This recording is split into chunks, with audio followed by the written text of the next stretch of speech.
आदाब दोस्तों, मैं हूं वकास अज़ीज़। आपको खुशामदीद कहता हूं अपने यूट्यूब चैनल में। अब्बास ताबिश साहब ने इंडियन लॉबी को खुश कर दिया है और अब एक बयानिए को तोड़ने के लिए इस्लामाबाद क्लब में जो है वो पार्टियां भी हो रही हैं और एक ये जो है बयानिया बनाया जा रहा है कि हम बिल्कुल ठीक हैं, हम सेट हैं और हम यहाँ पे सब कुछ। मैंने देखें गुज़िश्ता व्लॉग किया था, उसमें बताया था कि नदीम बाबा को इन्होंने दुबई में हालत हाल में गालियाँ दी। अब ये ख़बर सबसे ज़्यादा इंडियन लॉबी ने उछाली है।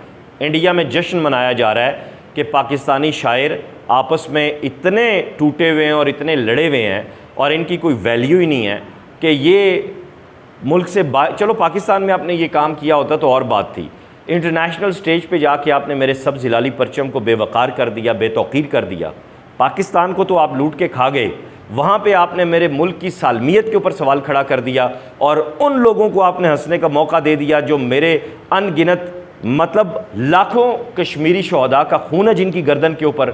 मेरे पाकिस्तान में दहशतगर्दी जिन लोगों ने की, आपने कुलभूषण के जो चेले चांटे थे उनको खुश किया ये काम करके।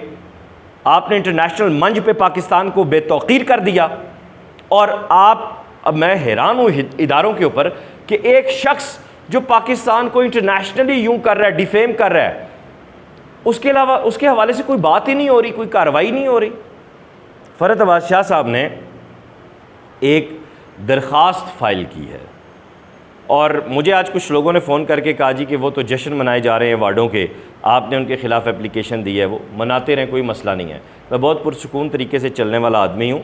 अपने अंदर वो अब कोई तेज़ियाँ और वो तरारियाँ नहीं रहीं।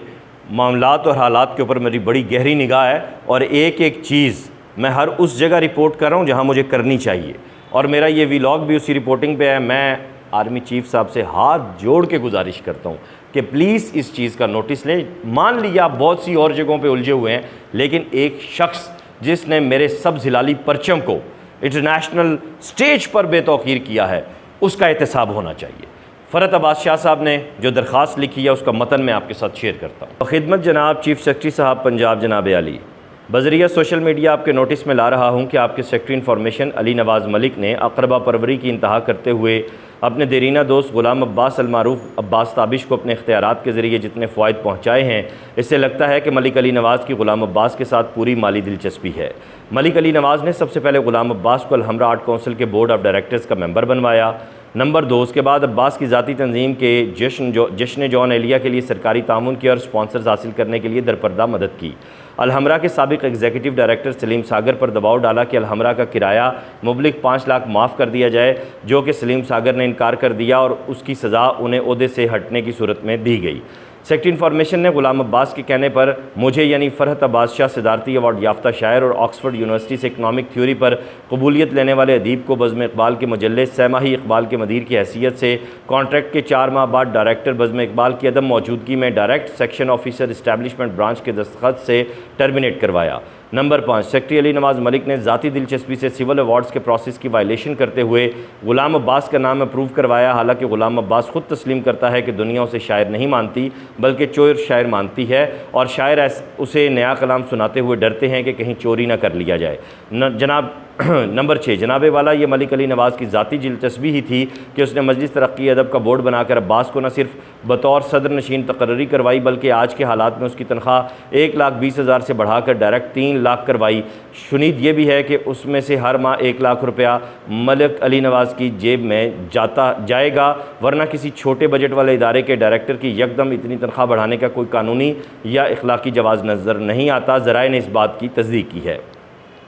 नंबर 7, जनाब अली अब्बास ने शफीक अहमद ख़ान को ज़ाती मुखासमत की बुनियाद पर कारकर्दगी ना दिखाने का इल्ज़ाम लगाकर टर्मिनेट कर दिया है, जिससे पहले ना उसे कोई नोटिस दिया गया, ना वजाहत मांगी गई, ना कोई पेशी की गई। नंबर 8, जनाब अली ग़ुलाम अब्बास ताबिश ने मजलिस तरक्की अदब के 2 मुस्तकिल मुलाजमीन खालिद नदीम शानी और नेक मोहम्मद उर्फ रावल हुसैन को भी निकालने के लिए बोर्ड को तजवीज़ दी, लेकिन बोर्ड ने मुस्तरद कर दी, जिस पर पहले तो ग़ुलाम अब्बास इन दोनों मुलाजमीन पर इस्तीफ़ा डालने का दबाव डालता रहा और अब कहता है कि सेक्रेटरी को केस भिजवा दिया, वो खुद निकालेगा तुम दोनों को। नंबर 9, जनाब अली ये भी सुनने में आया है कि अब्बास ताबिश की मजलिस तरक्की अदब की लाइब्रेरी में मौजूद गरां कदर किताबों को स्कैन करके अपनी कंपनी है तंजीम इश्काबाद, जिसका बेनिफिशरी मलिक अली नवाज़ भी है, कि वेबसाइट पर लगाकर कमर्शियल फ़वाइद हासिल करना चाहता है और मजलिस की सीट पर बैठ कर मुस्तकबिल में अदबी जश्न करवाने के बहाने करोड़ों का बिज़नेस करना चाहता है। जनाब अली आपसे इस्तदा है कि इस तमाम सूरत हाल की तहक़ीक़ात करवाई जाएँ ताकि सच्चाई सामने आ सके और मलिक अली नवाज़ मौजूदा सेक्रेटरी इंफॉर्मेशन पंजाब और ग़ुलाम अब्बास के गठजोड़ से होने वाली गैर कानूनी सरगर्मियों की तफसीलात भी सामने लाई जा सकें और उनके खिलाफ कानूनी कार्रवाई भी की जा सके। नीज़ आपसे दरख्वास्त है कि इन दोनों की आमदन से ज़ायद असासों की तहक़ीक़ात भी करवाई जाएँ। दरख्वास्त गुजार फ़रत अब्बास शाह, शायर, सहाफ़ी, सदारती तमगा बराए हुस्न कारकर्दगी, तख्लीक करदा कुतुब 75, सहाफ़ती तजुर्बा 25 साल, मेंबर लाहौर प्रेस क्लब, अबूरी सदर पाकिस्तान राइटर्स यूनियन। दोस्तों, फ़रत अब्बास शाह साहब की इस दरख्वास्त में बड़ी वाज़ेह चीज़ें लिखी गई हैं, जहाँ ये सारे मामलात यकीनन उनके ज़राए हैं, सहाफ़ी हैं, उन्होंने चीज़ें, सीनियर सहाफ़ी हैं, उन्होंने चीज़ें बेबुनियाद तो नहीं की। सहाफ़ी का काम होता है निशानदही करना, आगाही देना, इशारा करना। अब ये मैं समझता हूँ चीफ़ सेक्रेटरी पंजाब का अखलाकी फ़र्ज़ बनता है कि वो इन सारे मामलात की तहक़ीक़ात कराएँ। उसके साथ साथ मैं तमाम इदारों से दरख्वास्त करूँगा कि कश्मीर दुश्मन अनासिर जिन्होंने मेरे मुल्क को इंटरनेशनल स्टेज पर यूं पामाल किया है, फ़ौरन से पहले ओहदे से बरतरफ़ किया जाए और ये सब करने की तहक़ीक़ात करवाई जाए। अपना ख्याल रखिएगा। खुदा हाफ़िज़।